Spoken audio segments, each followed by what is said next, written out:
बिस्मिल्लाहिर्रहमानिर्रहीम। अस्सलामुअलैकुम नाज़रीन कराम, नई वीडियो में आपको खुश आमदीद कहते हैं। समरी पहुंच चुकी है और ड्रामा भी आप सब देख चुके हैं। ISPR ने फिर जब फाइनली ये कहा तो हुकूमत इसको तस्लीम किया कि समरी आ गई है, 6 नाम भेजे गए हैं। अमूमन 3 या 5 नाम जाते हैं, लेकिन इस दफ़ा 6 नाम है। इसका मतलब ये है कि जरदारी साहब भी कहीं ना कहीं कोई गेम प्रीवेल कर रहे हैं पूरी तरह। गुजरांवाला के जो कोर कमांडर हैं वो उनकी चॉइस हैं, पीपल्स पार्टी के लोग ये दावा करते हैं। वैसे तो ये सारे जो 6 के 6 जनरल्स हैं सारे कॉम्पिटेंट हैं, बहुत ट्रेंड हैं, और इनमें से कोई भी पाकिस्तानी फौज की क़यादत कर सकता है, क्योंकि जहां ये पहुंचे हैं अब ये पूरी तरह इस काम के लिए तैयार हैं।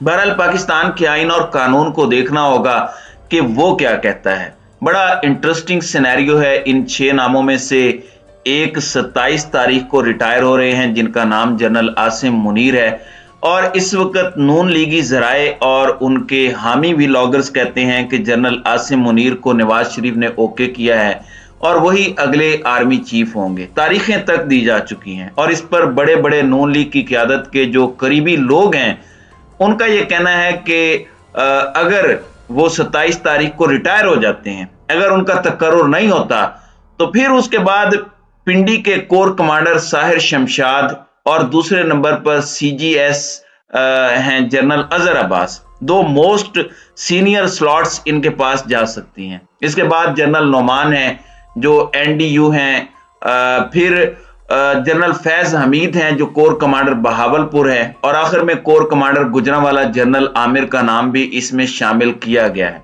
इसलिए अब ये 6 अफराद हैं।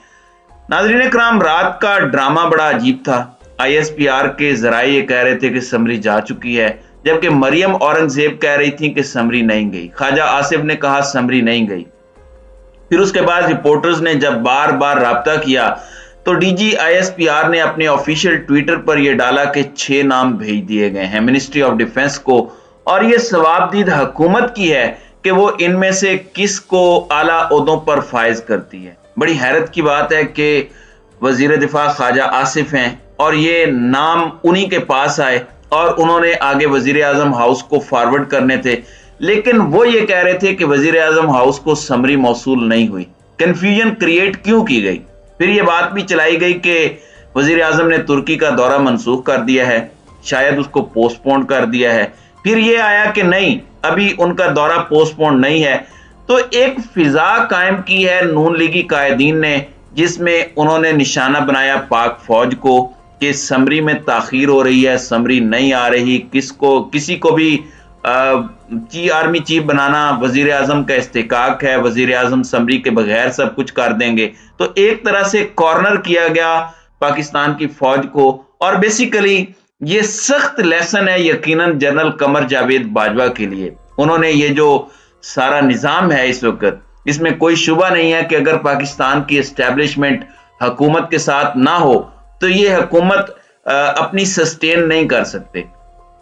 तो जनरल बाजवा की वजह से बज़ाहिर ऑफिशियली तो वो इसको नहीं मानते, लेकिन ये हुकूमत कायम है। और पंजाबी में कहते हैं कि हत्थां दियां गंढां दंदां नाल खोलनियां पैंदियां ने। इसका मतलब ये है कि अगर आप कुछ करेंगे तो फिर उसके कॉन्सिक्वेंसेस भी आप ही भुगतेंगे। सबको पता है कि इनकी रिटायरमेंट से 4-5 दिन पहले इनकी फैमिली के टैक्स रिकॉर्ड किस तरह पहुंचाए गए उस जर्नलिस्ट को जो जंग ग्रुप के नजदीक है। रिपोर्टेडली मरियम नवाज बहुत सारा काम सीख गई हैं, जो भी उन्होंने करना होता है मीडिया के जरिए करवाती हैं, और इसमें जियो पेश है। इसमें कोई ये इल्जाम नहीं है। सबको पता है कि जियो क्या रोल अदा कर रहा है। जो बड़े बड़े जयद बुजुर्ग किस्म के सहाफी हैं, दर हकीकत उनका रोल क्या है। तो ये जो मड स्लिंगिंग हुई है जनरल बाजवा से, मुझे बहुत इख्तलाफ है। बहुत सारे उनके कामों को मैं ठीक नहीं समझता, लेकिन वो हमारी फौज के सरबराह तो हैं।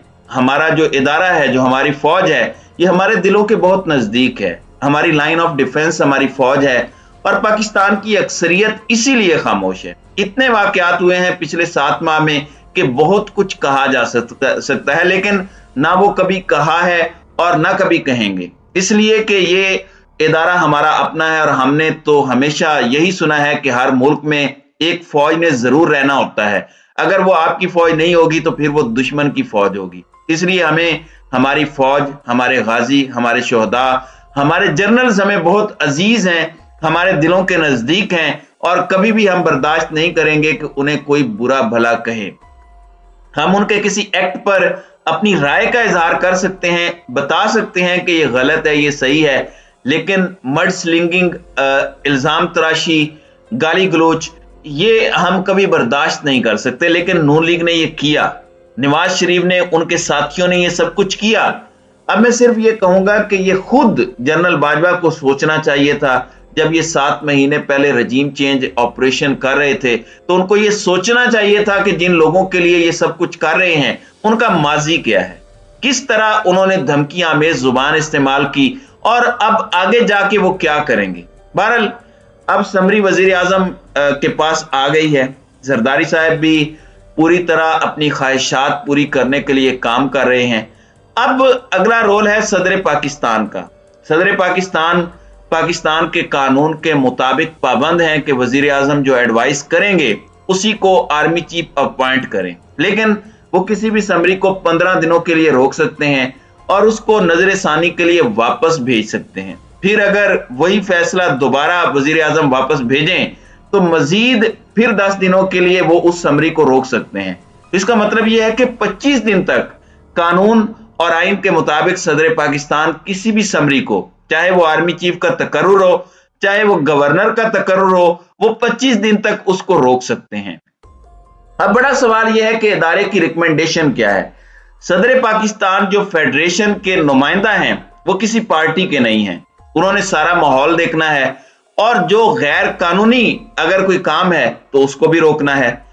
اب میں پہلے سوال کی طرف آتا ہوں کہ یہ کیوں ہمیں اتنا فرق نظر آیا ISPR میں اور وزیر اطلاعات اور وزیر دفاع میں۔ کچھ لوگوں کا خیال ہے کہ شاید جو سمری ہے اس میں جس ترتیب سے نام آئے ہوں گے، یا جو ڈوزیئر ہے ہو سکتا ہے کہ اس میں کچھ ایسا ہو جو اس حکومت کو پسند نہیں ہے، یا یہ جس طرح نومینیشن چاہتے ہیں اس طرح نومینیشن کرنے کی پوزیشن میں نہ ہو سکتا ہے کہ 2 سیٹ ہوں، کیونکہ 6 نام ہیں، 3 نام ہوں، 3 نام chairman joint chief of staff committee کے لیے ہوں، اور 3 نام چیف آف آرمی سٹاف کے لیے ہوں، اور ہو سکتا ہے کہ جو نام وزیر اعظم آرمی چیف لگانا چاہتے ہیں، نواز شریف لگانا چاہتے ہیں، وہ chairman joint chief of staff committee کی کیٹیگری میں ہو، وہ آرمی چیف کی کیٹیگری میں نہ ہو۔ اس میں زرداری صاحب کی بھی اپنی رائے ہو سکتی ہے، خواہشات ہو سکتی ہیں۔ تو ایک جو کیا سرائی ہے، یا کچھ لوگوں کا خیال ہے کہ جو یہ وزیر دفاع نہیں مان رہے تھے کہ سمری آ گئی ہے یا نام آ گئے ہیں، شاید وہ ڈوزیئر میں یا سمری میں کوئی ایسی چیز ہو جس کو وہ پسند نہ کر رہے ہوں اور اس میں کوئی تبدیلی چاہتے ہوں، تو اس لیے انہوں نے مناسب سمجھا کہ ابھی وہ کہیں کہ نام نہیں آئے۔ لیکن جب ISPR نے کہہ دیا کہ ہم نے وزارت دفاع کو نام بھیج دیے ہیں، تو پھر اس کے بعد ان کے پاس کوئی چارہ نہیں تھا۔ ایک پاسیبلٹی تو یہ ہو سکتی ہے۔ دوسرا یہ کہ جو اسٹیبلشمنٹ ہے اس کو بالکل کارنر کر دیا گیا تھا یہ کہہ کر کہ نام نہیں آ رہے، یہ غیر قانونی کام ہو رہا ہے، تو ہو سکتا ہے کہ دباؤ میں لانا مقصد ہو کسی اپنے کام کے لیے۔ بہرحال یہ سب کیا سرائیاں ہیں۔ اب اگلے 2 دن بڑے اہم ہیں، اس میں بالکل واضح ہو جائے گی یہ بات کہ کون سا چیف لگتا ہے، اور صدر مملکت کا رول اس میں بہت اہم ہے۔ 26 نومبر کا جو جلسہ ہے وہ بھی بہت اہم ہے۔ تو دیکھتے ہیں کہ اب آنے والے دنوں میں چیزیں کیسے انفولڈ ہوتی ہیں۔ تو ناظرین کرام، آپ کی اس ویڈیو کے حوالے سے کیا رائے ہے؟ اب اپنی رائے کا اظہار کمنٹ سیکشن میں ضرور کیجیے گا۔